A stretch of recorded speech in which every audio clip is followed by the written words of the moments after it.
Hello Ram Ram dear students, welcome to argent official. मैं सौरभ गिराटी। आज अपन इस वीडियो में BA third semester Hindi literature जो आपका सब्जेक्ट है इसकी क्लास स्टार्ट करेंगे। जो आपकी फर्स्ट यूनिट है रीतिकाल, इसकी पृष्ठभूमि, रीतिकाल की प्रमुख प्रवृत्तियाँ एवं प्रमुख कवियों का परिचय, इस पर 25 महत्वपूर्ण प्रश्न देखेंगे। अगर आप चैनल पर नए हो तो चैनल को सब्सक्राइब कर देना, क्योंकि ये क्वेश्चन एग्जाम की दृष्टि से बहुत ही महत्वपूर्ण है। बिना समय गवाए क्वेश्चन स्टार्ट कर देते हैं। आपका फर्स्ट क्वेश्चन है, रीतिकाल का संक्षिप्त परिचय दीजिए। तो रीतिकाल हिंदी साहित्य का वह काल है जिसमें काव्य रचना का केंद्र सौंदर्य, श्रृंगार और काव्य शास्त्रीय नियम बन गए थे। यह काल मुख्यतः मध्यकाल के उत्तरार्ध से जुड़ा है। रीतिकाल में कवियों ने रस, अलंकार, नायिका भेद और शब्द सौंदर्य का विशेष बल दिया। इस काल का साहित्य दरबारी संस्कृति से प्रभावित था, इसलिए कविता में कलात्मक और शिल्प सौंदर्य प्रदान हो गया। रीतिकाल को हिंदी साहित्य का श्रृंगार प्रधान युग भी माना जाता है। क्वेश्चन नंबर 2 है, रीतिकाल की ऐतिहासिक और सामाजिक पृष्ठभूमि स्पष्ट कीजिए। तो रीतिकाल की पृष्ठभूमि मुगल, कानील और राजपूत दरबारी संस्कृति से जुड़ी है। इस समय राजनीतिक अस्थिरता थी, इसलिए कवि सामाजिक यथार्थ से हटकर सौंदर्य और मनोरंजन की ओर उन्मुख हुए। राजाओं और सामंतों के आश्रय में कवियों ने काव्य शास्त्र के नियमों पर आधारित कविता लिखी। समाज में विलासिता, नारी सौंदर्य और दरबारी जीवन प्रमुख विषय बने, जिसका प्रभाव रीतिकालीन काव्य में स्पष्ट दिखाई देता है। क्वेश्चन नंबर 3 है, रीतिकाल को श्रृंगार का युग क्यों कहा जाता है। तो रीतिकाल में श्रृंगार रस को काव्य का प्रधान रस माना गया। नायिका भेद, नक्सिक वर्णन, रूप सौंदर्य और प्रेम की विभिन्न अवस्थाओं का सूक्ष्म वर्णन इस युग की विशेषता है। कवियों ने श्रृंगार को अलंकारों और शिल्प के माध्यम से सजाया। यही कारण है कि रीतिकाल को श्रृंगार रस की प्रधानता के कारण श्रृंगार का युग भी कहा जाता है।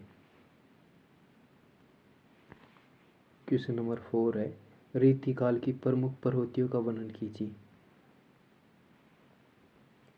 तो रीतिकाल की प्रमुख प्रवृत्तियों में श्रृंगार रस की प्रधानता, नायिका भेद, अलंकार और इस सिद्धांत का प्रयोग, दरबारी चेतना, कला प्रधानता और काव्य शास्त्रीय नियमों का पालन शामिल है। इस युग में भाव से अधिक शिल्प और सौंदर्य पर बल दिया गया। कविता का उद्देश्य भावनात्मक अनुभूति से अधिक काव्य कौशल का प्रदर्शन बन गया। क्वेश्चन नंबर 5 है, रीतिकाल में काव्य शास्त्रीय दृष्टिकोण का महत्व स्पष्ट कीजिए। तो रीतिकाल में काव्य शास्त्र कविता का आधार बन गया। रस, अलंकार, छंद और नायिका भेद जैसे सिद्धांतों का व्यवस्थित प्रयोग किया गया। कवियों ने कविता को नियमबद्ध कला के रूप में प्रस्तुत किया। इससे काव्य में शिल्प, सौंदर्य और तकनीकी कुशलता आई, लेकिन कई बार भावनात्मक गहराई कम हो गई। क्वेश्चन नंबर 6 है, रीतिकाल में नायिका भेद का महत्व बताइए। तो नायिका भेद रीतिकालीन कविता का प्रमुख विषय है। नायिकाओं को विभिन्न वर्गों और अवस्थाओं में विभाजित कर उनके रूप, भाव और व्यवहार का वर्णन किया गया। इससे कविता में श्रृंगार रस और सौंदर्य का विस्तार हुआ। नायिका भेद ने रीतिकालीन काव्यों को कलात्मक और अलंकारिक बनाया। क्वेश्चन नंबर 7 है, रीतिबद्ध काव्य धारा का परिचय दीजिए। तो रीतिबद्ध काव्य धारा वह है जिसमें कवियों ने काव्य शास्त्रीय नियमों का कठोरता से पालन किया। रस, अलंकार और नायिका भेद के सिद्धांतों के अनुसार कविता रची गई। इस धारा में शिल्प और नियम प्रधान हैं। केशवदास जैसे कवि इस धारा के प्रमुख प्रतिनिधि माने जाते हैं। क्वेश्चन नंबर 8 है, रीति सिद्ध काव्य धारा की विशेषताएं बताइए। तो रीति सिद्ध काव्य में कवि काव्य शास्त्र के सिद्धांतों को आत्मसात कर स्वाभाविक रूप से कविता रचते हैं। यहाँ नियम बोझ नहीं बनते। कविता में शिल्प और भाव का संतुलन दिखाई देता है। बिहारी इस धारा के श्रेष्ठ कवि माने जाते हैं।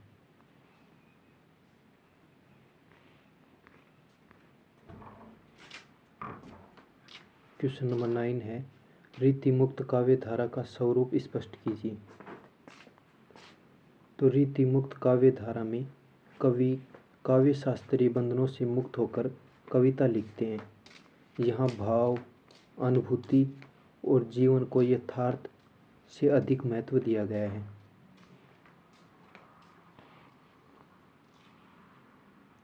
धनानंद जैसे कवि इस धारा से जुड़े हैं। इस धारा में प्रेम और विरह की सच्ची अनुभूति मिलती है। क्वेश्चन नंबर 10 है, रीतिबद्ध, रीति सिद्ध और रीति मुक्त धाराओं में अंतर स्पष्ट कीजिए। इन तीनों धाराओं में क्या अंतर है। तो रीतिबद्ध धारा नियम प्रधान है, वहीं रीति सिद्ध धारा में नियम सहज रूप से प्रयुक्त होते हैं और रीति मुक्त धारा में नियमों की स्वतंत्रता है। रीतिबद्ध में शिल्प प्रधान है, रीति सिद्ध में संतुलन है और वहीं रीति मुक्त में भाव प्रधानता दिखाई देती है। क्वेश्चन नंबर 11 है, केशवदास का साहित्यिक परिचय दीजिए। तो केशवदास रीतिकाल के प्रमुख रीतिबद्ध कवि हैं। उन्होंने काव्य शास्त्रीय नियमों पर आधारित रचनाएं की। उनकी भाषा ब्रज है, शैली अलंकारिक है। केशवदास ने रीतिकाल को सैद्धांतिक आधार प्रदान किया। क्वेश्चन नंबर 12 है, बिहारी का साहित्यिक महत्व स्पष्ट कीजिए। बिहारी रीति सिद्ध धारा के श्रेष्ठ कवि हैं। उनके दोहे भाव, शिल्प और सौंदर्य का अद्भुत संतुलन प्रस्तुत करते हैं। उन्होंने कम शब्दों में गहन अर्थ व्यक्त किया है। बिहारी का काव्य रीतिकाल की सर्वोच्च उपलब्धि मानी जाती है। क्वेश्चन नंबर 13 है, धनानंद का काव्य व्यक्तित्व बताइए। धनानंद रीति मुक्त काव्य धारा के प्रमुख कवि हैं। उनके काव्य में प्रेम और विरह की सच्ची अनुभूति मिलती है। उन्होंने भावनात्मक गहराई को शिल्प से ऊपर रखा है। क्वेश्चन नंबर 14 है, मतीराम का साहित्यिक योगदान स्पष्ट कीजिए। मतीराम रीतिकाल के प्रसिद्ध कवि हैं। उनके काव्य में श्रृंगार रस और अलंकारिक सौंदर्य प्रमुख है। उन्होंने ब्रज भाषा को काव्यात्मक ऊंचाई प्रदान की। क्वेश्चन नंबर 15 है, देव का काव्य परिचय दीजिए। देव रीतिकाल के प्रभावशाली कवि हैं। उनकी कविता में श्रृंगार रस, अलंकार और सौंदर्य बोध की प्रधानता है। भाषा मधुर और शैली कलात्मक है। क्वेश्चन नंबर 16 है, रीतिकाल की भाषा और शैली की विशेषताएं बताइए। तो रीतिकाल की भाषा मुख्यतः ब्रज भाषा है। शैली अलंकारिक है, श्रृंगार रस की प्रधानता है, शिल्प युक्त है। कविता में सौंदर्य और कलात्मकता पर विशेष बल दिया गया है। क्वेश्चन नंबर 17 है, रीतिकाल की सीमाएं स्पष्ट कीजिए। तो रीतिकाल की सबसे बड़ी सीमा भावनात्मक गहराई का अभाव है। सामाजिक यथार्थ और जनजीवन से दूरी दिखाई देती है। कविता दरबारी और सीमित वर्ग तक सिमट गई है। क्वेश्चन नंबर 18 है, रीतिकाल की उपलब्धियाँ बताइए। तो रीतिकाल ने हिंदी कविता को शिल्प, अलंकार और सौंदर्य की दृष्टि से समृद्ध किया है। भाषा और काव्य कला का विकास हुआ है।